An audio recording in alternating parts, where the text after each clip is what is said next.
Bastian Rook died the way most farmers die in stories nobody bothers to tell. Stupidly, on a Tuesday, with dirt under his fingernails and a curse on his lips that wasn't even a good one. The tractor was older than the war. It had survived 2 conscriptions, 1 flood, and Bastian's father's temper. And it had apparently decided that surviving Bastian himself was asking too much. The front axle gave out on the slope above the east ditch, and the machine, 3 tons of rusted iron that Bastian had sworn at, prayed over, and loved more than most people he'd ever met, rolled backward down the hill and folded him under it like a man closing a book he hadn't finished reading. He remembered the sound most. Not pain, exactly. Pain came later, distant and administrative, like a letter from a tax office. What he remembered was the sound the tractor made settling into the mud, a long metallic sigh, as if it, too, were sorry. Should have fixed that axle in spring, he thought, staring up at a sky the colour of old ash. Should have done a lot of things in spring. The wasteland around him didn't have much sky left to offer. Most days it was smoke or dust or the strange bruised twilight that settled over land after enough magic had been burned into it. But today, dying, he got a clear one. Small mercy. He'd take it. Well, he said to nobody, because Bastian had always found it easier to talk to things that couldn't argue back. That's that then. Nobody answered. He hadn't expected them to. The nearest living person was 4 kilometers away in what used to be Calomere, and was now a huddle of tents that called itself Calomere out of stubbornness rather than accuracy. The nearest living anything, as far as Bastian's 18 months on this plot had taught him, was the crows. And crows did not offer last rites. So he was mildly surprised when the sky flickered. Not clouds moving, an actual flicker, like a candle guttering, except the candle was reality, and something behind it had briefly shown its teeth. Then a pale rectangle unfolded above him, hanging in the ash-colored air with the polite, faintly bureaucratic insistence of a form that needed signing. Atlas injury detected. Host status terminal. Unclaimed system seed found in soil. Radius 40 meters. Condition met for emergency binding. Bind unclaimed system to dying host? Y/N. Bastian Rook had spent 34 years being unimpressed by things that tried to impress him. Traveling preachers, county assessors, his ex-wife's second husband. And he was not about to start with a dying hallucination. Sure, he said, mostly to see what would happen, and mostly because the alternative was lying there arguing with a mirage about metaphysics while his own blood cooled in the mud. Why not? The world went white, then green, then the exact colour of new wheat, and then it went away entirely, and Bastian Rook fell into it like a man falling into a well he'd dug himself and forgotten about. He woke up. That was, in itself, worth noting. He lay for a long moment simply cataloguing the fact of it, air in his lungs, weight on his back, the specific ache of a body that had recently been extremely dead and was now, apparently, off the clock. The tractor's imprint was still shadowed into the mud beside him, a rust-coloured ghost. His own blood had dried into the furrow in a shape that, if he were feeling poetic, he might have called a seed. He was not feeling poetic. He was feeling like he'd been run over by a tractor, which recently he had. A second rectangle bloomed in front of his eyes, patient as a tax form, exactly where the first one had been.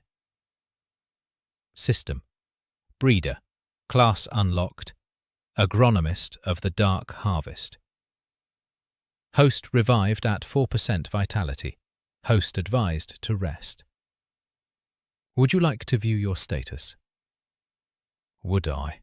Bastian muttered, and found that saying yes out loud worked exactly as well as thinking it. Stas, Agronomist of the Dark Harvest. Breeder system, Tier 0.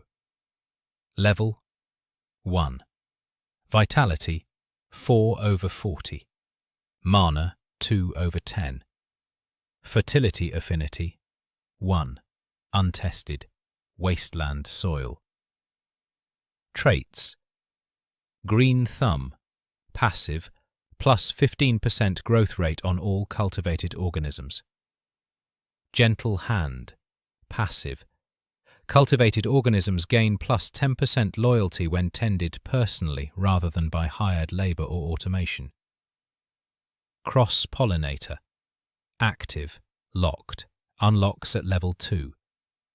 Combine 2 seed stock or spore stock entries in your seed vault to attempt a crossbreed. Seed Vault, 0/12 slots field. Notes from the system. The breeder system does not create life. It only helps you listen to what the land already wants to become. You cannot force sentience into servitude. Anything that grows into a mind of its own will keep that mind, and its loyalty is not guaranteed. Farm accordingly. Bastian read that last line 3 times. It was, he decided, either the most reassuring thing a piece of magic bureaucracy had ever told him, or the single most ominous. Possibly both. He'd farmed long enough to know that the land already wants to become something was exactly the kind of sentence that preceded either a bumper harvest or a genuine catastrophe, and there was rarely much warning about which. He sat up. His body ached in the specific, comprehensive way of someone who had recently been reassembled rather than merely rested, but it held his weight, and that was more than he'd expected an hour or however long it had been ago. The wasteland stretched around him in every direction, the same as it had every day for a year and a half. Cracked, grey earth, the skeletal remains of a hedge line that some family had planted a generation before the war came through and salted the ground behind it like a punctuation mark. Bastian had bought this plot for almost nothing, because almost nothing was what it was worth, and because he'd needed somewhere to be after the divorce and the debts and the general sense that he had failed at every version of life that involved other people. Land didn't need you to be good at people. Land just needed you to show up. He'd shown up for 18 months, and the land had given him exactly nothing back. A few stunted turnips, some scorched flavour cabbage that even the goats wouldn't touch, and a truly staggering amount of rock. His neighbours, such as they were, had stopped visiting after the 2nd month, once it became clear the wasteland ate hope the way other soil ate rain. Now he had a system that told him he could grow monsters. "All right," Bastian said, pushing himself to his feet and testing his legs like a man checking a ladder before trusting it with his full weight. "Let's see what you've got then." He walked. It hurt, but walking always hurt on this land. You learned to walk through the ache the same way you learned to walk through cold, by insisting to your own body that it had somewhere to be. He crossed the dead hedge line, past the collapsed remains of the old windmill that had come with the deed, out to the eastern edge of his 40 acres where the soil, if you could call it that, was blackest and least likely to grow anything at all. A prompt flickered as he walked, small and unobtrusive in the corner of his vision, the way a good tool should be. Fertility scan available, passive. Soil fertility, 3/100, scorched, war residue. Ambient mana saturation, 61/100, elevated, war residue. 61 mana saturation on land that grew nothing was, Bastian understood immediately, not actually a contradiction. It was an explanation. The war hadn't just burned this land. It had burned magic into it, thick as ash. And normal crops couldn't survive swimming in that much raw potential any more than a man could survive breathing pure oxygen. The soil wasn't dead. It was drowning. "Huh," he said. And for the first time in 18 months, something in his chest that had gone quiet and grey along with the land sat up and took an interest. He knelt at the edge of what used to be, according to the deed, a proper field, and dug his bare hand into the dirt. It was cold and gritty and smelled faintly of ozone, the way air smells right after lightning. He closed his eyes and did the thing he'd always done, the thing his own father had done before him and his father before that. Not system magic, just old farmer instinct. The specific, quiet attention you give to soil when you're trying to feel out what it needs rather than what you want from it. The system, evidently, had opinions about that too. Cultivation node established, East Field. Seed vault, 1 empty slot reserved for East Field default crop. Suggested starter seed, common turnip. Fertility requirement, 5+. Warning, current soil fertility insufficient for standard crops. Consider mana-adapted seed stock. Query Wasteland Flora database. Why? Enter slowed.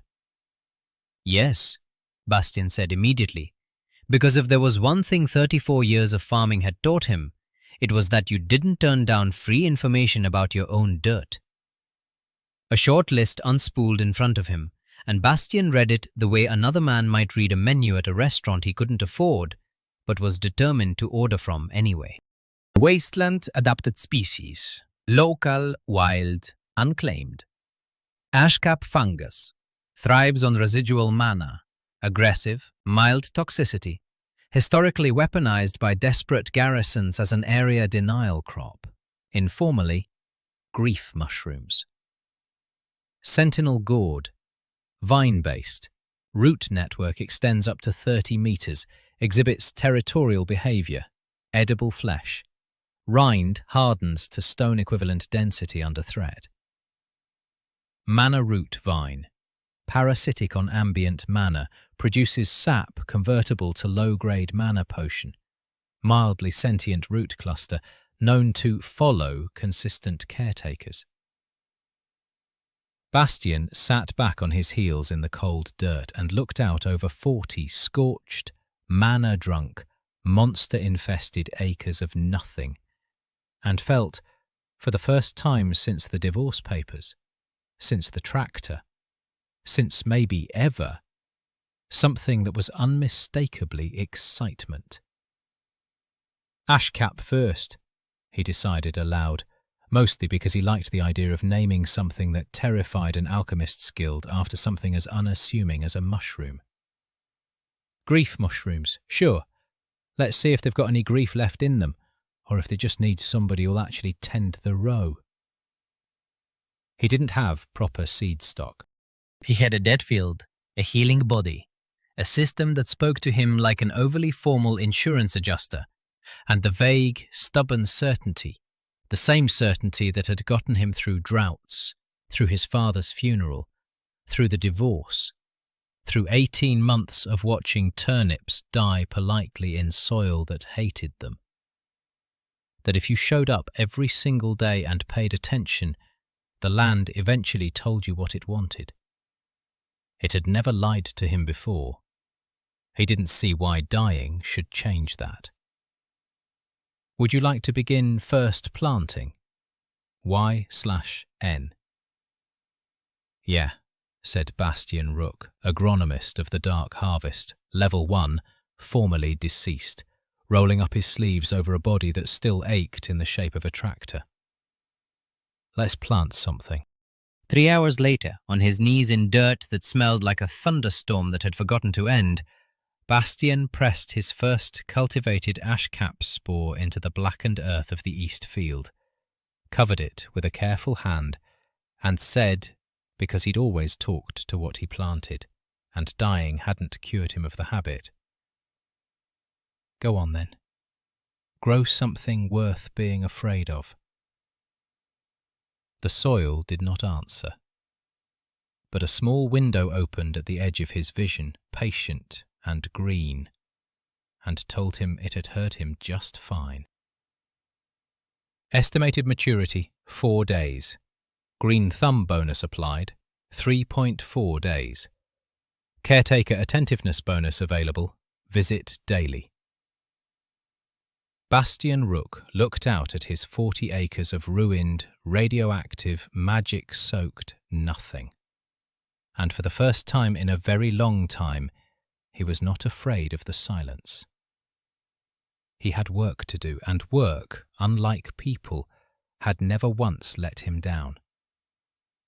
He went to find water. Chapter 2. What the Hedge Remembered. Water, it turned out, was the easy part. There was a stream at the northern edge of the property, cutting a grey ribbon through grey stone, and it ran clean enough once you got past the first 100 meters of ash silt. Bastian hauled 2 buckets a trip, the same way he had every day for 18 months. Except now, each trip came with a small green notification confirming that his efforts were, for the first time, going somewhere.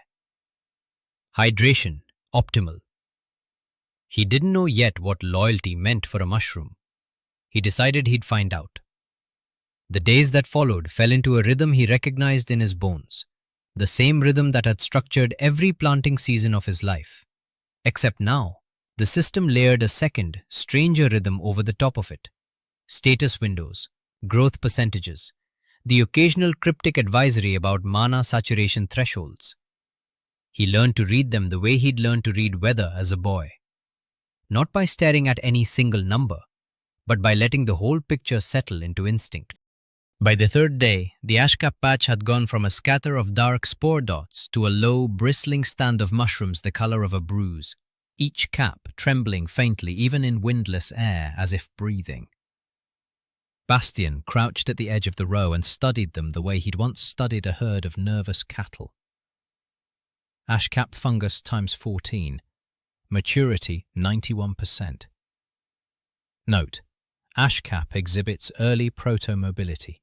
Root stalks have begun independent micro-adjustment toward caretaker proximity. "You're leaning toward me," Bastian said, mostly delighted, a little unsettled. "That's new." It was on the morning of the 4th day, hauling his buckets back from the stream with his shoulders screaming their usual complaint, that he noticed the hedge. The old hedge line, the dead one, the one that had been salted a generation before he'd bought the plot. Gnarled black wood that hadn't so much as budded in living memory, had colour in it. Not much. A single, stubborn green thread of new growth, no thicker than a finger, uncurling from a knuckle of ancient deadwood, like it had decided, after 20 years of considered silence, to say something after all. Bastian set his buckets down very carefully, the way you set things down around something that might startle. "Well," he said, "look at you." The green thread didn't answer, but the air around it did something Bastian's body understood before his mind caught up. A pressure change. The kind you feel before a storm, except warm instead of electric. And instead of ozone, it smelled like cut grass and rain-wet bark. Entirely unlike anything the wasteland had smelled like in 18 months. Anomaly detected. Dormant genius loci awakening, East Hedge. Cause: sustained fertility increase plus caretaker presence. This event is not part of standard breeder system functions.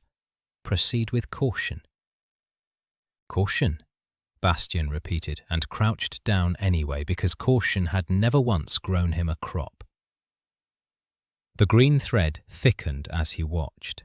Not fast, not system fast with its neat percentages, but with the slow, deliberate certainty of something that had been waiting a very long time and had finally decided the wait was over. Bark peeled back from the dead wood like a hand opening.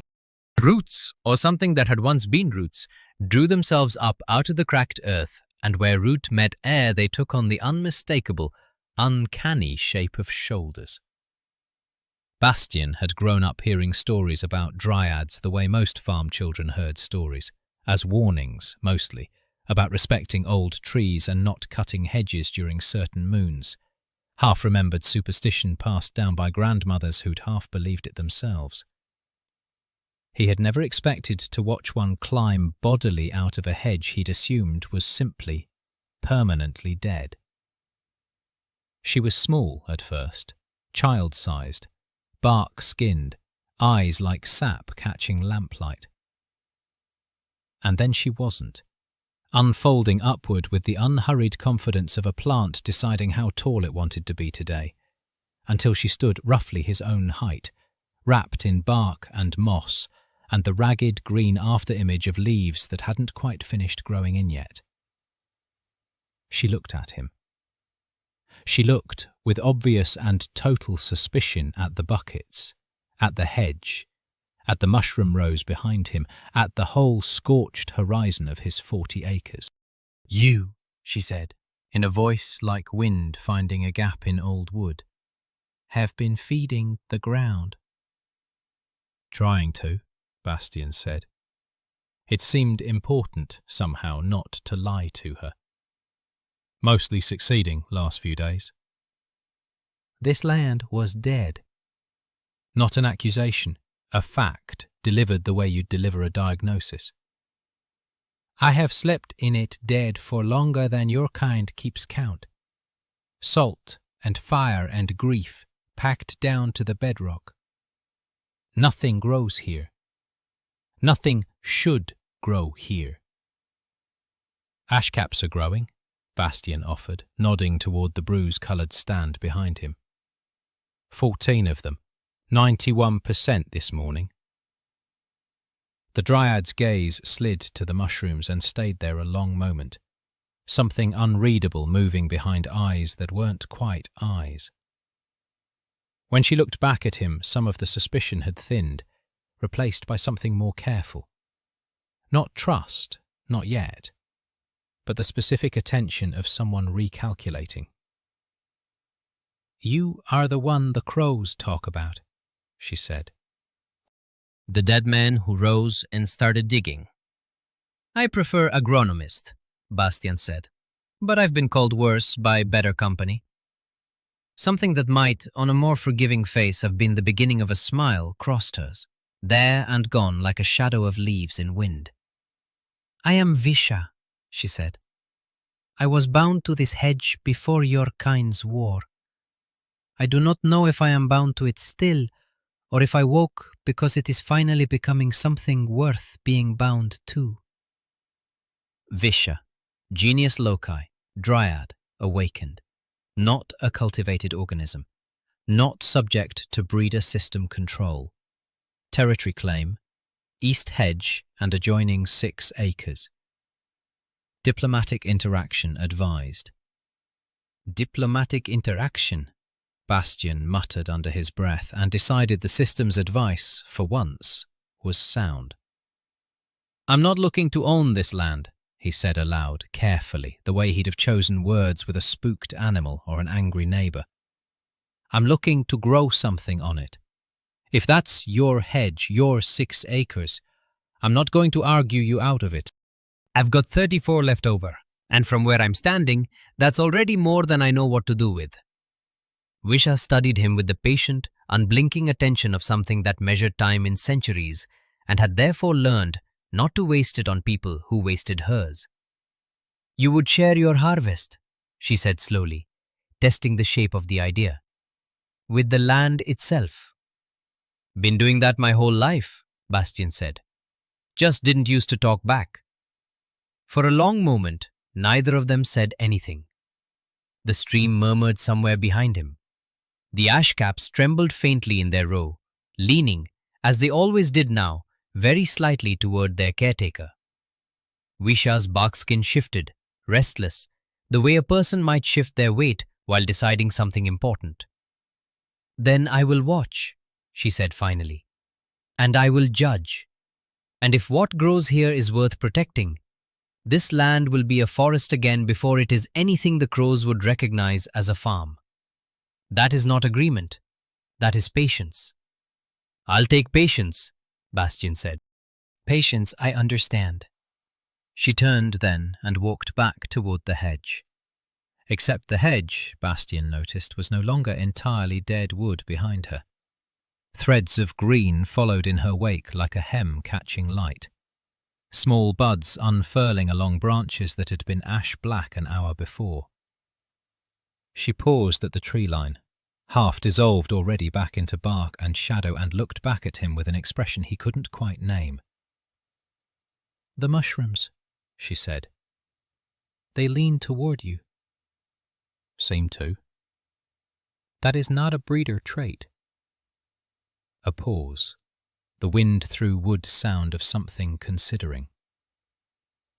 "That is love, agronomist. Badly shaped and very young, but love all the same. Be careful what you grow. It will grow toward you whether you meant it to or not." Then she was gone, folded back into bark and root, leaving Bastian alone at the edge of a hedge that was, however slowly, however cautiously, beginning to remember what it was to be alive. He stood there a long while after, the buckets forgotten at his feet, turning her words over the way he'd once turned over stones in a new field, checking for what was underneath. It will grow toward you whether you meant it to or not. Notice: Territory Alliance available. East Hedge. Visha. Genius Loki. Status: provisional. Unclaimed. Continue current caretaking behavior to improve standing. Provisional, Bastian said to the empty air and found, despite himself, that he was smiling. I can work with provisional. He picked up his buckets and went to check on the mushrooms because whatever else had changed, whatever else was waking up in this ground, watching him, judging him, deciding whether he was worth its trust, the ash caps still needed water. And some things, Bastian had learned a long time ago, didn't change no matter how strange the world around them got. You showed up. You paid attention. You let the land tell you in its own slow time what it wanted to become. Everything else, he figured, would sort itself out from there. Chapter 3. The Woman Who Came to Collect. The tax collector arrived on the 9th day on a horse that clearly hated her, along a road that hadn't seen a wagon in over a year. Bastian saw her coming from the ridge above the east field where he'd taken to standing most mornings just to look at what he'd made. The ashcap's rows had tripled since Weisha's waking, spreading in dense, bruise-coloured ranks that swayed faintly even in still air. The hedge line was green now for a full 60 metres, buds thickening towards something that might, by autumn, resemble an actual living hedge rather than the memory of one. He'd started a second row, this one of the mannaroot vine the system had flagged, and the tendrils had already crept a cautious metre toward the sound of his voice each morning, the way the ash caps leaned toward his presence.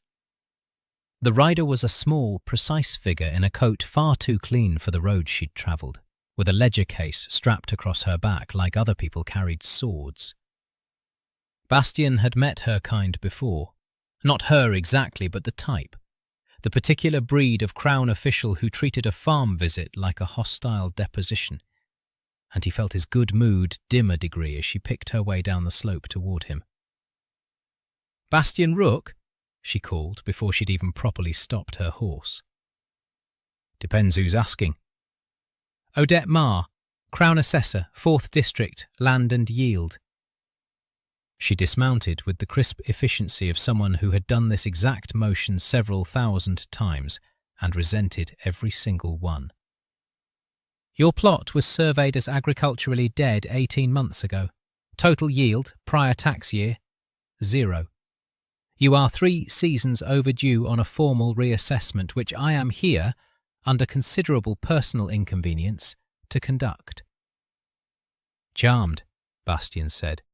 "Water's by the stream if your horse wants it. I don't have much to offer you, but what's here, you're welcome to."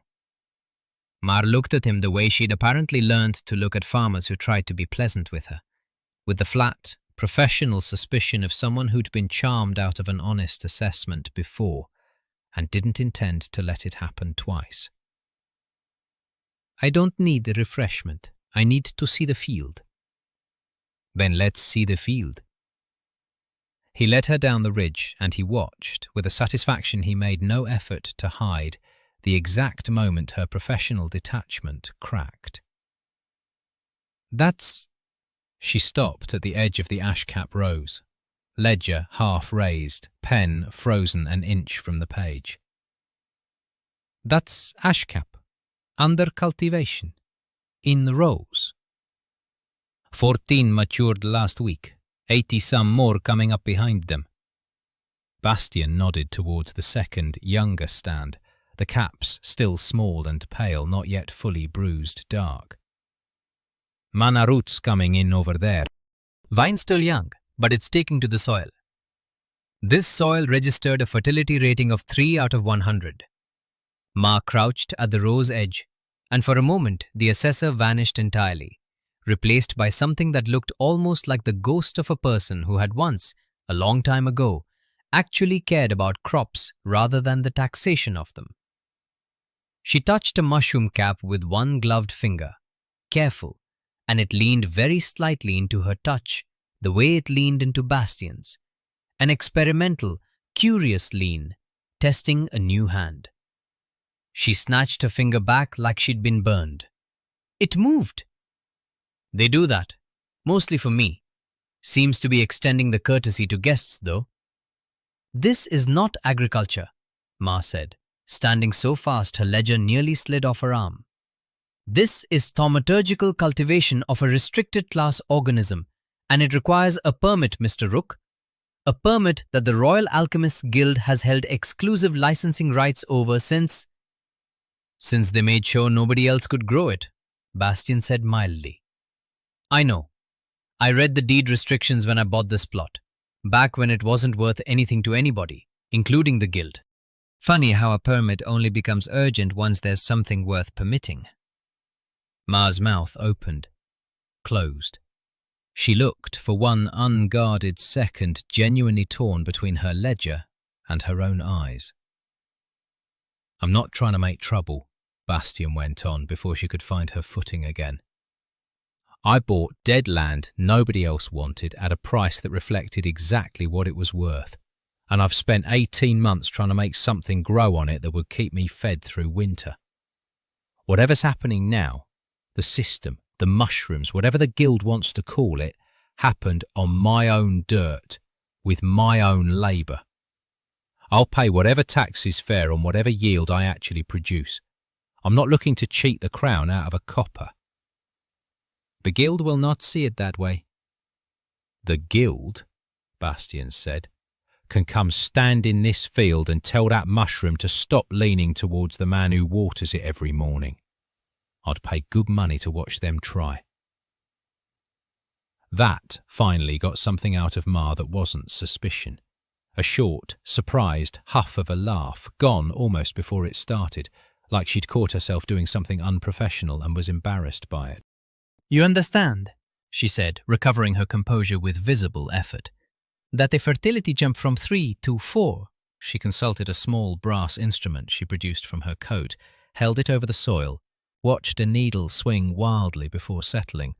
41 in 9 days, on land the Crown's own surveyors declared permanently unviable, is going to draw attention. Guild attention. Possibly Crown attention above my pay grade. I am required to report this. Report it then. I'm not hiding a thing. Bastian spread his hands at the field, at the whole, scorched, manna-soaked, stubbornly recovering horizon of it. This is what it is. I'll be here when whoever comes to look at it arrives. Ma studied him for a long moment. Not the ledger and permit stare this time, but something more assessing, more human. The look of someone quietly revising an opinion they'd walked in with. Behind her, unnoticed, a single manna root tendril had crept close enough to curl with what could only be described as shy curiosity around the toe of her boot. She didn't seem to feel it. I'll need to stay, she said finally, through tomorrow at minimum. Proper assessment requires a second reading, taken a full day apart, to confirm the fertility increase isn't a... She hesitated over the word, like it tasted strange in her mouth. A fluke. There's a room in the house. It's not much, but the roof doesn't leak, which around here counts as luxury.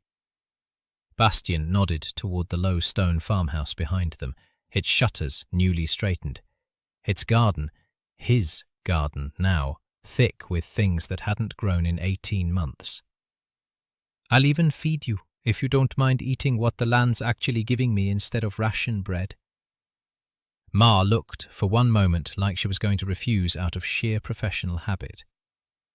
Then her stomach, with the perfect comic timing of a body that had clearly been living on ration bread for longer than she'd like to admit, growled audibly in the quiet field. "I do not mind," she said with as much dignity as she could recover, and Bastian had the good grace not to smile until she turned to see to her horse. System notice. NPC interest registered. Odette Ma, Crown Assessor. Disposition: wary, curious. Prolonged proximity may unlock relationship progression. Bastian read that one twice, glanced sideways at Ma's retreating back, and decided on the whole that he was not going to mention it to her. Some things a man kept to himself. The system, it seemed, had opinions about that too. The notification faded without further comment, patient as ever, willing to wait for him to catch up. He went to start dinner. Whatever tomorrow's second reading found, he figured he had at least one night to prove that a dead man's field could still set a decent table. Chapter 4. Grief. Mushrooms learn to march. Odette Ma's 1 night minimum turned into 6 days, and by the 4th she had stopped pretending the extension was purely professional. She took her second reading, and her third, and each time the needle on her brass instrument swung further before it settled, and each time she wrote the number down with the particular stillness of a woman recalculating her entire understanding of what soil was capable of. By the 5th day, she had stopped writing numbers in her ledger at all and started writing questions instead. Questions Bastian answered as honestly as he knew how, because he'd learned a long time ago that lying to the person doing your assessment only ever brought you a worse assessment later. It was on that 5th day, hauling water past the ash-cap rows with Ma trailing a half step behind him with her ledger tucked under one arm, like she couldn't quite bring herself to put it away entirely, the Bastian noticed the caps had changed shape. Not the colour, still that deep bruise purple, still faintly luminous in low light. The shape. Where they had been simple domes atop pale stalks, they had begun to differentiate. Some caps flattening and widening, developing a rim like a shield's lip. Others narrowing, elongating, the stalk beneath thickening into something with the unmistakable proportions of a limb. Centimero 2 más concito de las pesa las especialización. Defensive/ranged, and as cap trooper, mobile/melee. Would you like to designate evolution path for current stand? G/N. They're differentiating, Bastian said aloud, mostly to Mar, mostly because saying things aloud to her had become a habit over the past 5 days. The way saying things aloud to Wisha's hedge had become a habit over the past 2 weeks. Systems calling it grenadiers and troopers. Mar's pen had already come back out of her coat. Military nomenclature. For mushrooms. For mushrooms that used to be called grief fungus by garrison medics, because a field of them was the last thing standing between an army and a retreat that didn't happen, Bastian said, not looking up from the row. Seems the name's earned, one way or another.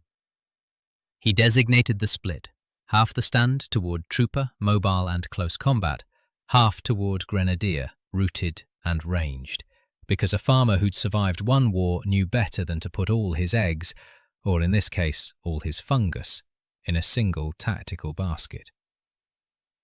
The system accepted the split with a small chime of confirmation and a growth timer that read 4 days, shaved to just under 3 by his green thumb trait. It was on the second of those 3 days that the first guild agent came over the ridge, and he did not come to talk. Bastian felt it before he saw it, a wrongness in the mana saturation reading that flickered at the edge of his vision, a spike where there should have been the steady, familiar hum of his own cultivated ground. Warning: unauthorized mana signature detected. East Ridge, 200 meters. Signature class: Combat Alchemy, Incendiary. Ma. Bastian's voice came out flatter than he meant it to, the particular flatness of a man doing quick math about how many acres of his own labour were currently downwind of an incendiary alchemist. Someone's on the ridge. Mar was already moving, ledger abandoned on the porch rail, one hand going to a short baton at her belt that Bastian had assumed until that exact moment was purely ceremonial. Guild colours? Can't see from here. They didn't have to wait long to find out. A figure came down off the ridge at a jog, robes the deep violet of the Royal Alchemists Guild flapping around legs that were clearly more accustomed to laboratory floors than open ground. A glass vial already glowing amber hot in one raised hand. "Bastian Rook," the man called, in the particular strained voice of someone who had been sent to do something he considered beneath him and wanted witnesses to know it. "By order of Archmagister Corvin Thale, this unlicensed cultivation of restricted class organisms is to be terminated with prejudice, effective immediately." "That's not how permits work," Ma called back, stepping forward with her baton and her assessor's coat, and an authority Bastian was frankly relieved to discover she actually possessed. "I am a Crown Assessor currently conducting an active review of this property. Any guild enforcement action requires a co-signed writ from the 4th District Magistrate, which you do not have, because I would have been informed." The alchemist hesitated, just for a second, and in that second, Bastian understood two things very clearly. First, that this man had absolutely no writ, co-signed or otherwise, and was hoping to burn the evidence of that fact along with the field before anyone official showed up to ask questions. Second, that the vial in his hand was already past the point of being talked down. The amber glow had gone the deep, unstable orange of a reagent close to its threshold, and the man's grip on it had the white-knuckled look of someone who could not, actually, put it away even if he wanted to. "Get behind me," Bastian said to Ma, already moving toward the field, toward the row of freshly evolved ash caps that stood between the alchemist and everything Bastian had spent 2 weeks building out of dead ground. "That's my job," Ma said, not moving an inch, baton already crackling with a small, business-like arc of crown-sanctioned lightning. The alchemist threw the vial. What happened next, Bastian would later tell Waisha, happened too fast for him to feel appropriately afraid during, which was probably for the best, because appropriate fear would have gotten him killed. The vial arced toward the ash cap row in a lazy, burning parabola, and the row moved. Not scattered, not fled. The ash cap troopers, the mobile ones, the ones whose stalks had thickened into limbs over the past 3 days, surged forward in a ragged but unmistakably coordinated line. And the lead trooper, a squat, broad-capped thing barely knee-high, moving with a rolling, determined gait like a soldier who has decided that dying on his feet beats living on his knees, planted itself directly beneath the vial's arc and caught it, cap raised like a shield an instant before impact. The explosion that followed was not small. It threw dirt and mushroom matter 30 feet in every direction, and Bastian's heart stopped dead in his chest at the sight of it, certain he'd just watched 2 weeks of careful cultivation die in a single orange flash. Then the smoke cleared, and the lead trooper was still standing, scorched, cap blackened and smoking, but standing. And behind it, the rest of the trooper line hadn't so much as flinched. One trooper unit critically damaged, absorbed 94% blast damage. Field casualties, 0. Loyalty, +12. It shielded the row without being asked. They shielded it, Bastian said, something in his chest cracking open that had nothing to do with fear anymore. Nobody told them to. They just Dead? The alchemist, to his credit or his cowardice, did not stay to reassess his tactics. He was already backing up the ridge, hands raised, robes flapping, shouting something about reporting this to the Archmagister that Bastian only half heard over the sound of his own pulse in his ears. And then a low, deliberate rumble rose from the earth behind the burned trooper. And the second half of the evolved stand, the grenadiers, rose up from where they'd rooted themselves along the row's flank. They didn't chase. They didn't have to. Rooted deep, caps angled skyward, they simply released. A slow, deliberate exhale of spores, dense and dark, that drifted upslope on the afternoon wind toward the fleeing alchemist in a cloud he very clearly did not want to breathe. He didn't. He ran the last 100 meters at a dead sprint, coughing, and vanished over the ridge in a manner considerably less dignified than his arrival. Area denial action successful. Enemy combatant routed. Spore cloud will settle within 20 minutes. Caution advised for host. Bastian and Ma both, with the perfect, unspoken coordination of two people who had survived the same brief catastrophe together, took several large steps backward and upwind. "That," Ma said, staring at the field with an expression that had entirely abandoned any pretense of professional detachment, "is not a mushroom patch. That is a garrison." "They're grief fungus," Bastian said, still watching the scorched trooper, which had begun, slowly, dragging its blackened cap back toward the row's centre, favouring one root limb, refusing, with what could only be described as sheer bloody-minded stubbornness, any help. "Guess grief remembers what it's for, once it's got something worth grieving over."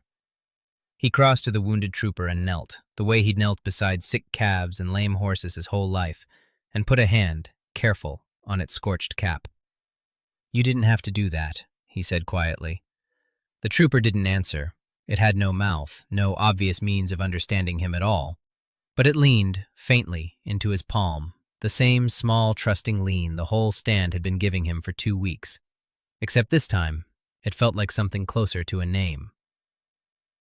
"Would you like to designate a bonded unit? This unit will gain unique growth potential and a persistent identity."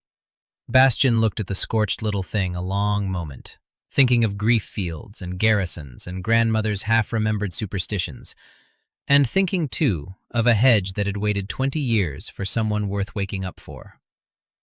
"Corporal," he said finally, and felt, more than saw, the system accept it. "Your name's Corporal. Get some rest. You earned it." Mar stayed one more night after that. Officially, she told him, to file an emergency incident report on the unlicensed guild incursion, which would go a considerable distance toward protecting his legal standing when the Archmagister inevitably escalated. Unofficially, Bastian suspected, because watching a wounded mushroom get a name and a rank had done something to her that 6 days of fertility readings hadn't quite managed. She left at dawn the next morning with a full ledger, a formal incident report already drafted in her careful hand, and, Bastian noticed, though he had the sense not to mention it, a small, unconscious backward glance at the field as she rode up the ridge, the particular look of someone leaving a place they were already planning excuses to return to. System notice: Odette Ma. Disposition upgraded. Wary, curious, to invested. Relationship progression available. Bastian read the notification, glanced at Corporal's scorched, stubbornly recovering cap, and decided, as he had decided about most of what the system told him, that he'd let it prove itself true in its own time, rather than trust a status window over eyes that had spent 34 years learning to watch things grow. He turned back to the field. There was a burned trooper to tend, a grenadier line to check for spore regrowth, a hedge to visit before Weisha decided he'd forgotten his manners, and, somewhere on the other side of a ridge, in an office considerably cleaner than his farmhouse, an Archmagister who was about to discover that his first attempt to burn out a dead man's garden had come home in pieces, and had not slowed the man down even a single day. Bastian picked up his buckets. There was, as always, work to do. Chapter 5. The Trade War. The days between the Ridge attack and whatever came next fell into a rhythm Bastian hadn't dared hope for 18 months ago, and he was careful in the way of a man who had learned not to trust good weather, not to relax into it too completely. Corporal's scorch scars faded to a pale grey ring around an otherwise healthy cap, though the little trooper kept the habit of an evening perimeter walk long after there was any injury left to justify resting from. The grenadier line thickened along the row's flank, rooted deep enough now that Bastian suspected, though the system offered no confirmation either way, that they'd begun sharing some manner of nervous system with the soil itself.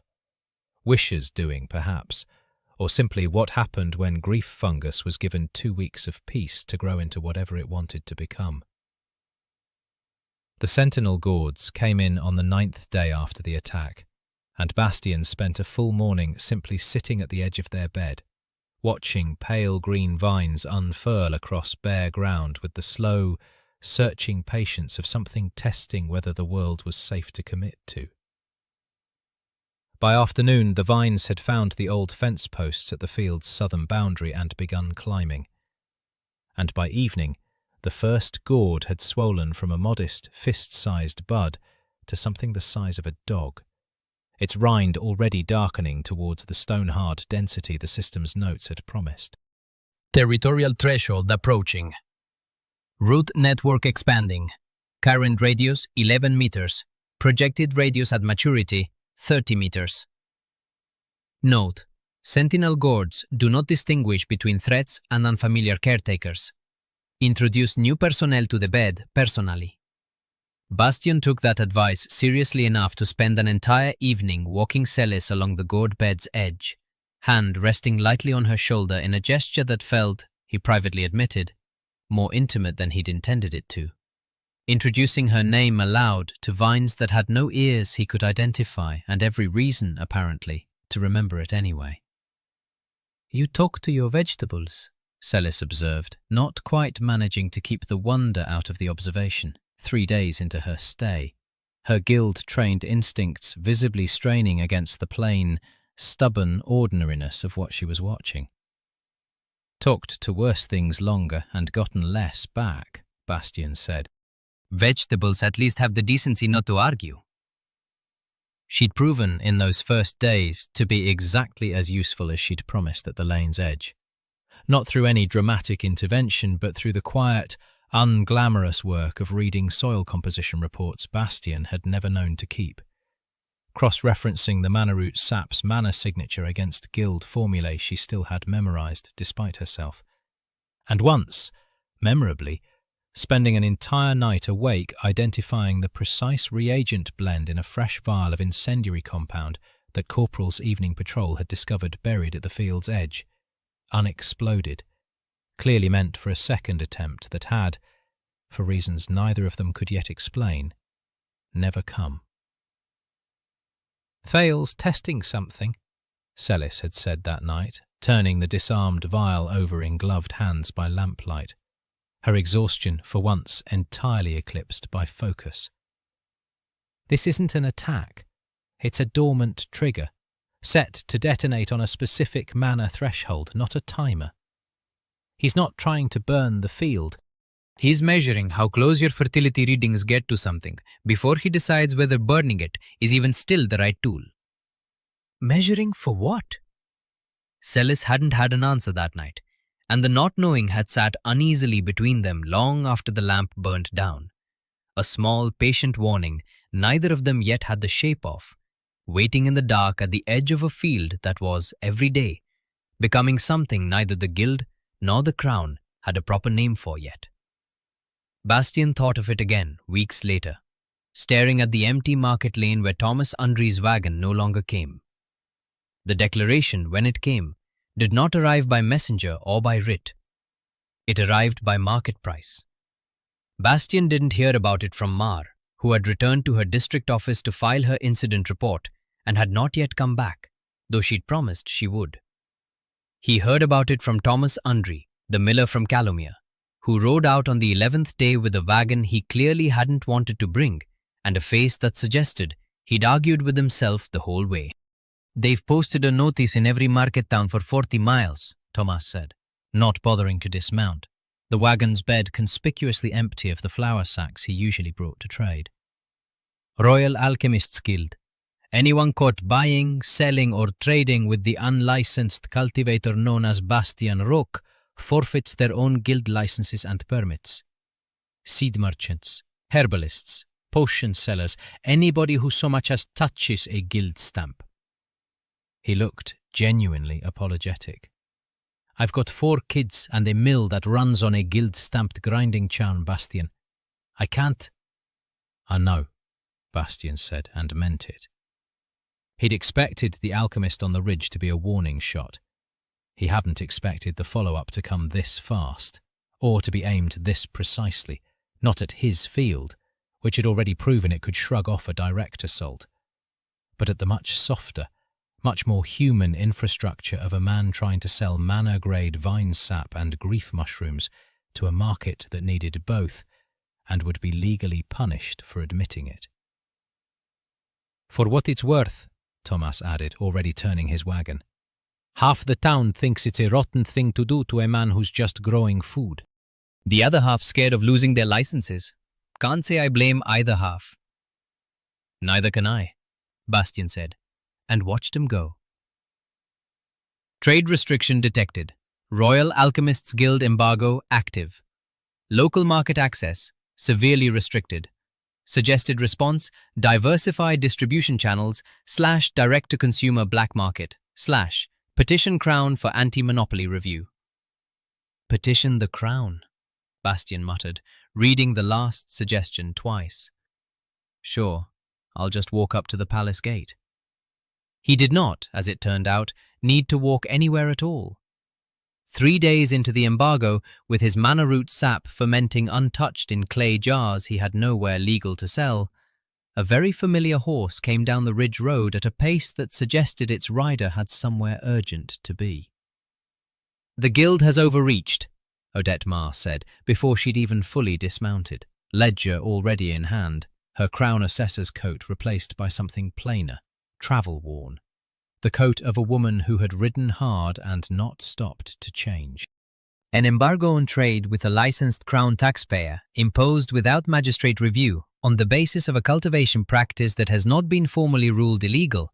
It's not just improper, Bastian, it's actionable. I filed my incident report. I filed a formal complaint alongside it. And do you know what came back?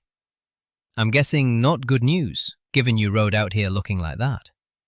"Silence," Ma said, flat and furious in a way Bastian hadn't yet seen from her.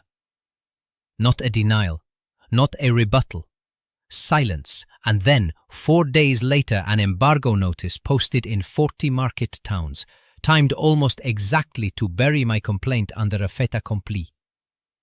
Archmagister Tail didn't wait for a ruling. He decided the ruling didn't matter if there was nothing left of your trade to rule on. Bastian considered that for a long moment, looking out over rows of ashcap and mana root and, further out, the first tentative curl of sentinel gourd vine he'd planted along the property's southern edge. Her crop he hadn't even had the chance to properly harvest yet, let alone sell. "Then, I guess," he said slowly, "we don't sell to the market." Ma frowned. "The embargo covers every licensed merchant in the district. You have no distribution." "I've got a farm," Bastian said. "And the farm doesn't need a merchant to feed the people standing right next to it." It was, in retrospect, a smaller solution than the size of the problem seemed to demand, and that was exactly why it worked. Bastian didn't try to break the embargo. He didn't smuggle sap jars into Calomere under a tarp, didn't bribe a guild inspector, didn't do any of the things an angrier, more desperate man might have reached for first. Instead, he opened his gate. He posted no prices. He made no trades. He simply put a table at the end of his lane, laid out jars of mana root sap and baskets of the strange, dense, faintly luminous vegetables the ash cap-adjacent soil was starting to throw off. And let it be known, through Thomas, through the crows, through the particular efficiency of small-town gossip, that anyone who wanted to give him something in return was welcome to, and anyone who didn't have anything to give was welcome to take what they needed anyway. It was not, strictly, trade. A guild lawyer would take considerably longer than 4 days to work out how to write an embargo notice that covered gifts freely exchanged between neighbours, and by the time one did, half of Calomere had already quietly discovered that a jar of low-grade mana potion, however it had technically arrived in their kitchen, worked exactly as well as anything the guild sold at triple the price. Ma watched this unfold over the following week with the particular, grudging admiration of someone whose entire professional training told her it shouldn't work, and whose eyes told her it plainly did. "You're going to bankrupt the guild's district branch through sheer hospitality," she said on the 7th day of the informal market, watching a line of villagers file up the lane with baskets and borrowed carts, and, in one memorable case, a live goat someone clearly hoped might be an acceptable trade for a jar of mana sap. "I'm not trying to bankrupt anybody," Bastian said, though he privately noted that he did now have considerably more coin, tools and, bafflingly, livestock than the embargo should technically have allowed him to acquire. "I'm just growing food and letting people who need it come get some. Guild made the rules complicated. I didn't have to." System notice. Reputation threshold reached. Local, Calomere District. Title unlocked. The Farmer Who Feeds.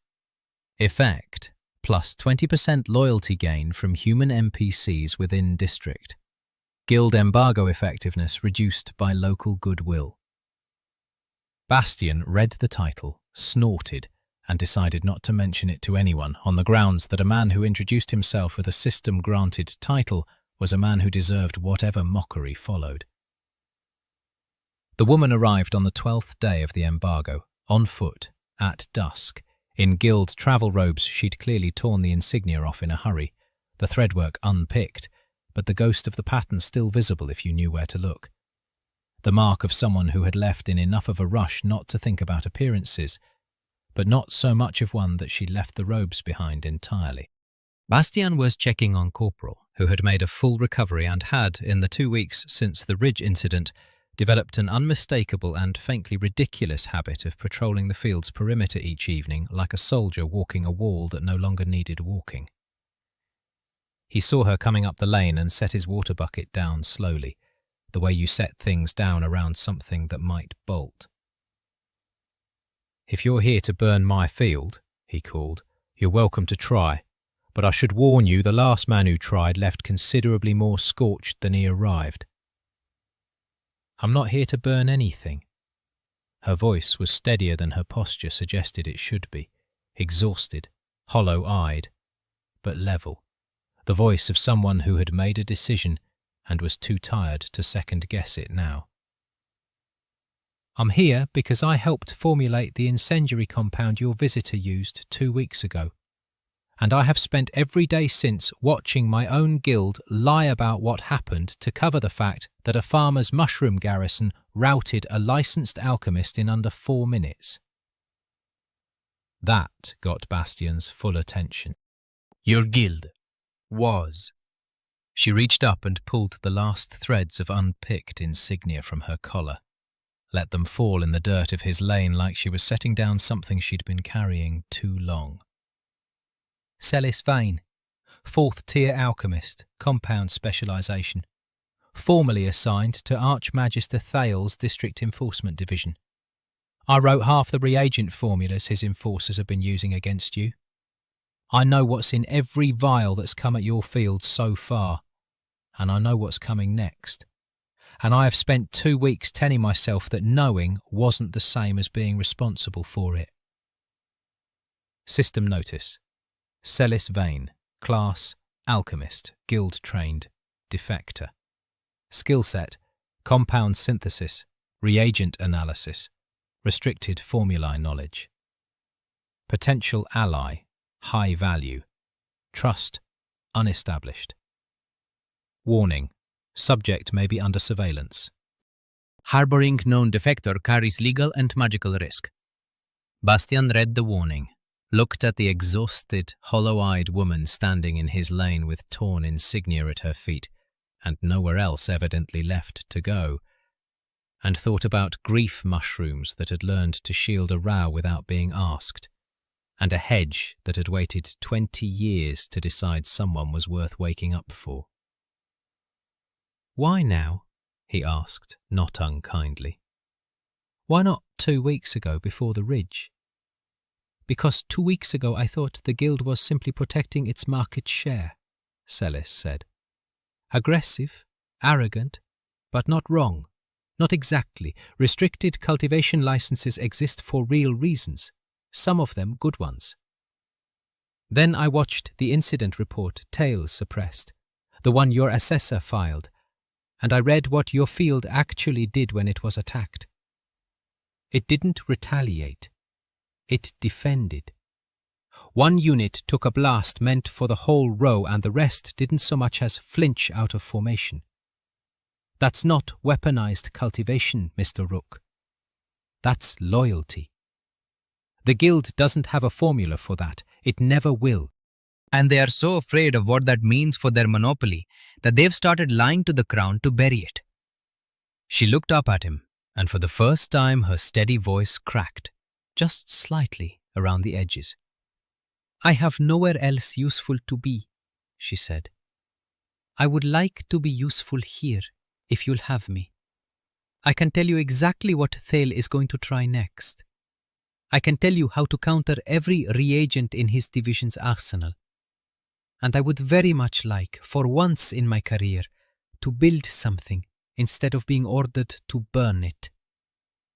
Bastian looked at her a long moment, at the torn insignia in the dirt, at Corporal pausing his ridiculous evening patrol to stand, small and stubborn and freshly scorch-scarred, at the edge of the row as if he, too, were taking her measure. And then he picked his water bucket back up. "There's a room in the house," he said. "It's not much, but the roof doesn't leak. "You look like you haven't eaten properly in longer than you'd admit to, and I've got a mana root stew on that's better than anything a guild kitchen ever fed you, I'd wager." Celis blinked, visibly thrown by the absence of interrogation, the absence of suspicion, the sheer domestic ordinariness of the offer after 2 weeks of expecting, at minimum, to be turned away at a hostile field's edge. "You're not going to ask me to prove myself first?" "You already did," Bastian said, nodding at the torn insignia she'd left lying in his lane.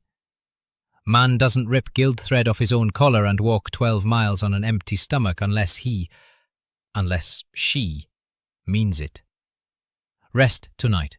Prove the rest tomorrow if you've got energy left for it. Field's not going anywhere."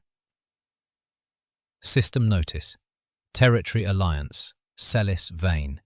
Status provisional. Trust rising. New seed vault analysis available. Alchemist assisted crossbreed efficient plus 30%. Bastian didn't mention that last part either. There would be time, he figured, for status windows and percentages and all the strange bureaucratic magic the system kept laying over his life like frost over a field. Tonight there was stew, and a tired woman who'd walked 12 miles to stop lying to herself, and a scorched little trooper standing an unofficial, unnecessary, entirely touching watch at the edge of a row that had already proven it didn't need protecting nearly as much as it apparently wanted to protect back. He led her inside. Behind them, in the last violet light of dusk, the hedge line rustled. Wisha, watching, as she always was, patient and unhurried, already deciding what she thought of the newest thing to take root on this land. Whatever her verdict, Bastian figured it could wait until morning. Some things, tired and hungry and finally cautiously safe, just needed a warm meal and a roof that didn't leak. The rest, the Archmagister, the embargo, the reagents Celis knew, and the counters she'd promised, The slow, stubborn, impossible work of turning a dead man's wasteland into something worth an alchemist's guild going to war over. The rest would still be there in the morning. It always was. That, Bastian had learned a long time ago, was the one thing land could always be trusted to do.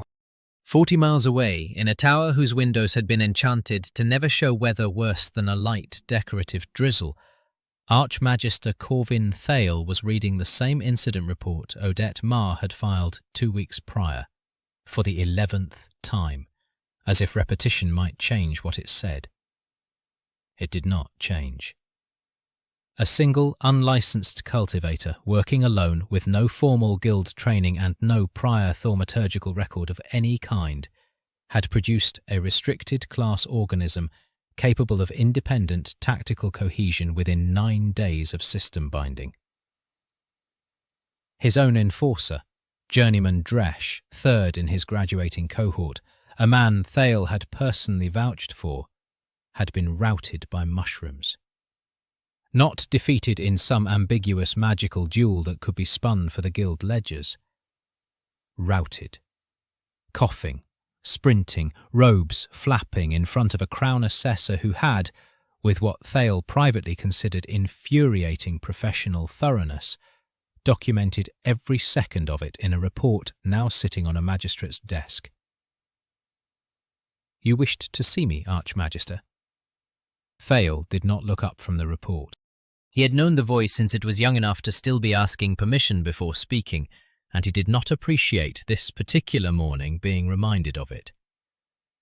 "Master Corrin, sit." Aldous Corrin, senior enforcement liaison, settled into the chair across the desk with the careful posture of a man who had learned, over many years of service, exactly how much of Thale's temper any given morning could withstand before it curdled. He glanced at the report, upside down from his angle, and did not need to read it to know what it said.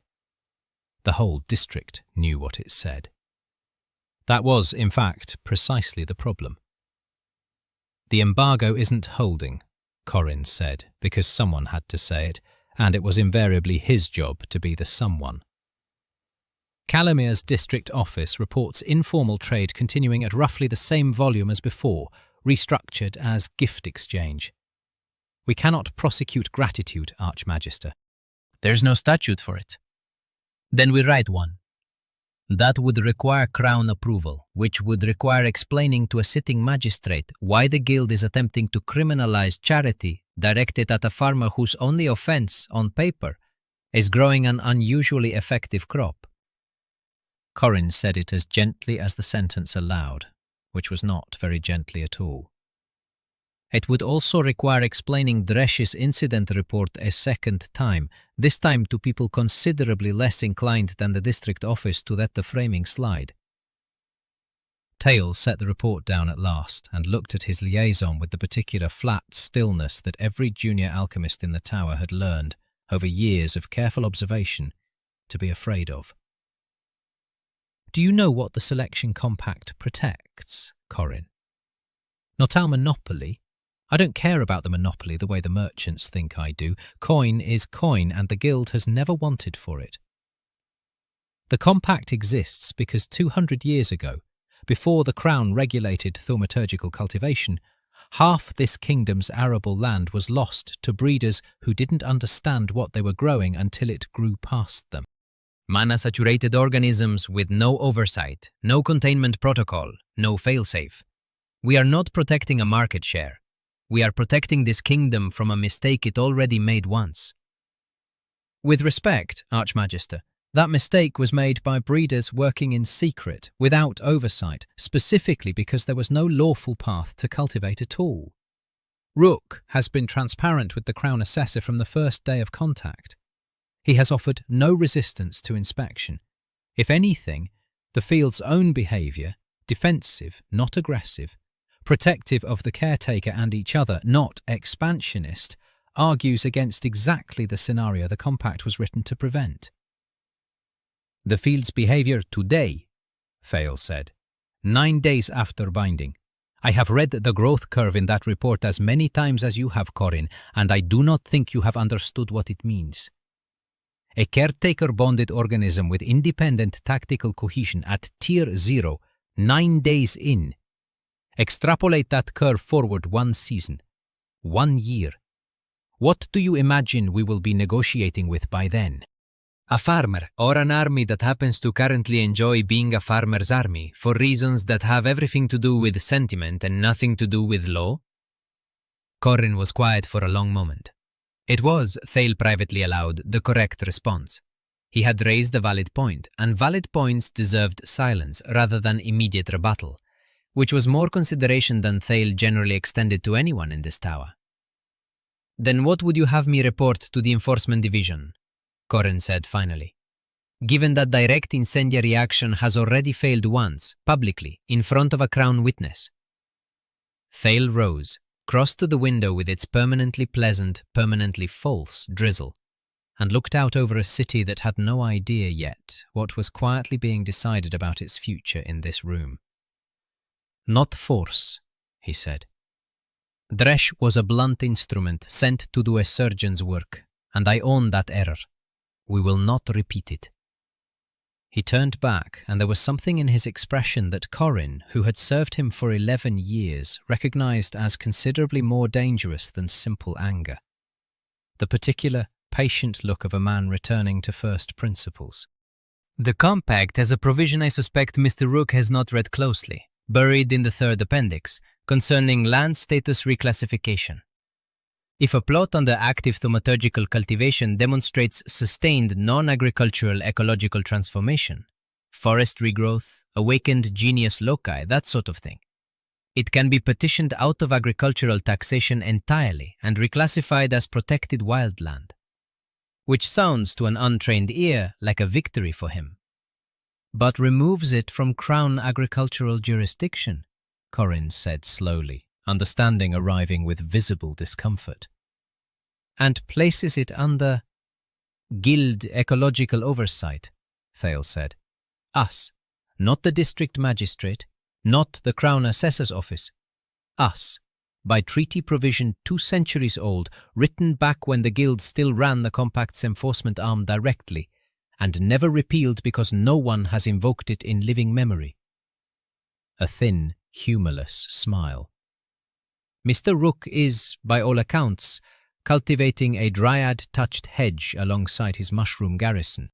If that hedge continues awakening at its current rate, he will hand us the exact provision we need to claim his entire operation, quite legally, without a single vial thrown." Corin sat with that for a long moment, and Thale watched him arrive slowly at the same uncomfortable place he himself had reached 3 sleepless nights ago. "That's not enforcement," Corin said finally. "That's a land grab wearing an ecological statute as a disguise." "That," Thale agreed, entirely unbothered, "is how the compact has always worked, Master Corin. I did not write it. I have simply read it more carefully than a farmer who thinks growing food and growing goodwill will be enough to keep what he's built." He returned to his desk, drew a fresh sheet of paper toward him, and reached for his pen with the unhurried precision of a man who had already stopped thinking of this as a fight he might lose. "Draft the petition. Quietly. I want it filed the moment that hedge crosses the awakening threshold the compact specifies, and have someone competent watching it this time. Someone who understands that the most dangerous thing we can do to Bastian Rook is nothing at all, until the moment his own success becomes the weapon that takes it all away from him." Corin rose, bowed, and left without further argument, because 11 years had taught him precisely when argument stopped being useful. Thale sat alone in his tower a while longer, the false drizzle ticking gently against the glass that would never actually need cleaning, and thought, not without a flicker of something that might, in a less controlled man, have resembled admiration, of a dead man's mushroom garrison standing its ground against an incendiary vial without being ordered to. Loyalty, Celis Vane had apparently told her interrogators, before she'd vanished from the tower entirely 3 days later, torn insignia and all. The guild doesn't have a formula for that. Fail dipped his pen and began, very carefully, to write one anyway.